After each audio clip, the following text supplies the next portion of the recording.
Hello dear viewers and welcome back again. Now, giftedness does not always appear through high grades. A child's potential may be hidden behind boredom, emotional struggles, or developmental challenges. Now, to help us recognize and support giftedness in its different forms, we welcome Dr. Maryam Alghaith, speech and language pathologist, head of the speech and language department, and PhD holder in gifted education. And good morning and welcome to the show, Doctor. Good morning, Nasser. All right. So, talking about giftedness, when a parent actually hear the word gifted, they usually think of a child or associated that who has top grades. But it is always what gifted basically doesn't look that way, but it looks differently. So, what does gifted in this in this topic that we're talking about means? Well, Nasser, giftedness is not all about high grades. It's about creativity and ability and motivation. Some kids may have high grades and skills in thinking and creativity, also problem solving. Others may not have high grades because they are not interested in completing the easier task. Others may have twice exceptional. So we don't have to see about their grades, and we think about their abilities. All right.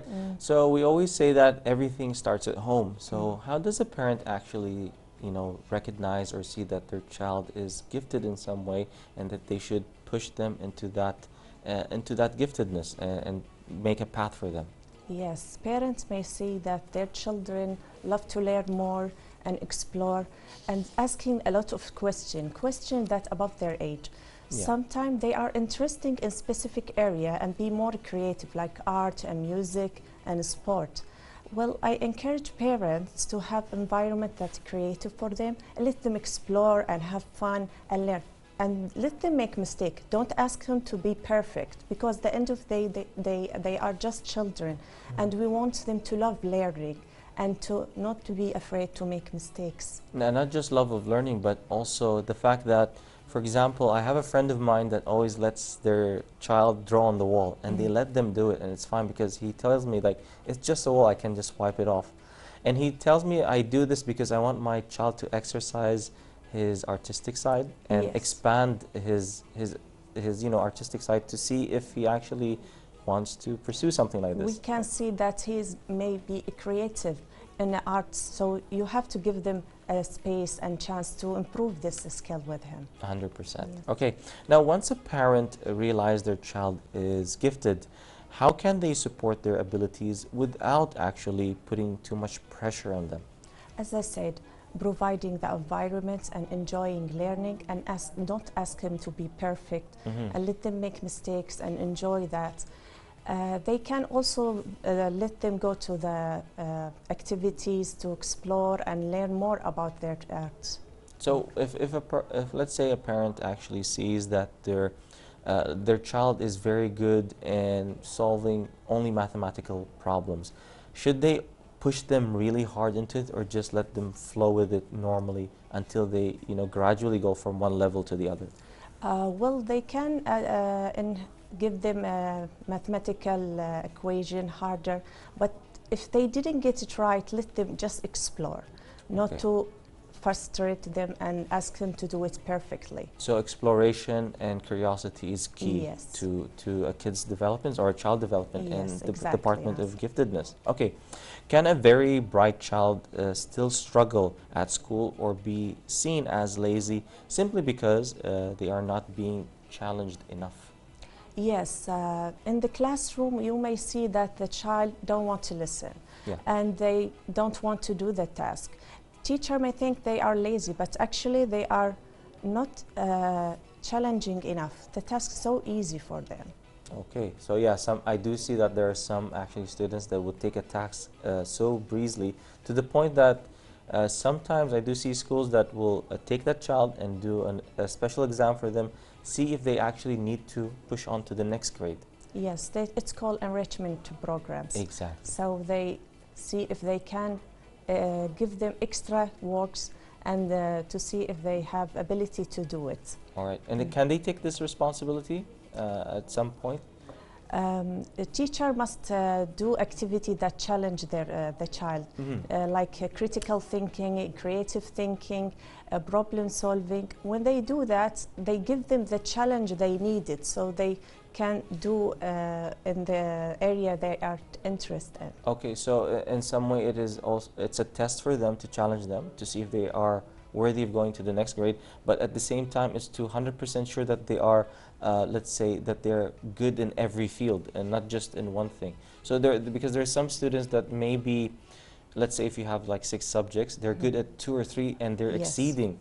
So they have to make a variety of tests just to make sure that they can go to the next level and carry the challenge. Yes.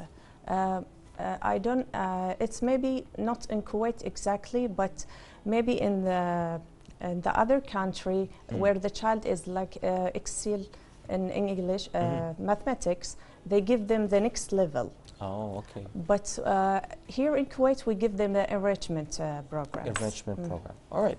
Now, so what can teachers do to challenge basically gifted students while still helping them feel a part of the class? Yes, as I say, more activity, creative activity, critical thinking, and make sure they are part of the class and engage with the classmates. All right. Now, some children are gifted but may also have autism, Yes. ADHD, or learning difficulty. How easy is it for their talent to be overlooked because people notice the challenge first? Like, I actually have ADHD. Yes, me also, I think I have ADHD. See, ADHD, autism, dyslexia, speech problem. With the giftedness, they call it twice exceptional, or the 2E, where they have giftedness and have learning difficulty. Sometimes their learning their difficulty cover their talent. Other time their talent cover their difficulty. So we have to look both sides and work with both sides. We have to increase their talent. Also, as a speech language pathologist teacher, we work in those difficulties. So the child feel that he can process. Okay, perfect. Now, we sometimes see gifted children become very hard on themselves, getting frustrated easily or feeling that nobody really understands them. Yes. So with this situation, how can we adjust their emotional struggles and how can we help them go through it? Well, Nasser, actually the gifted person develop their intelligibility faster than their emotion. Yeah. So they think that nobody understands them. And also they want everything to be perfect. If they did a little mistake, they will be frustrated. So as the speech and language department, we work in social emotional learning for the kids. We teach them about to express their emotion.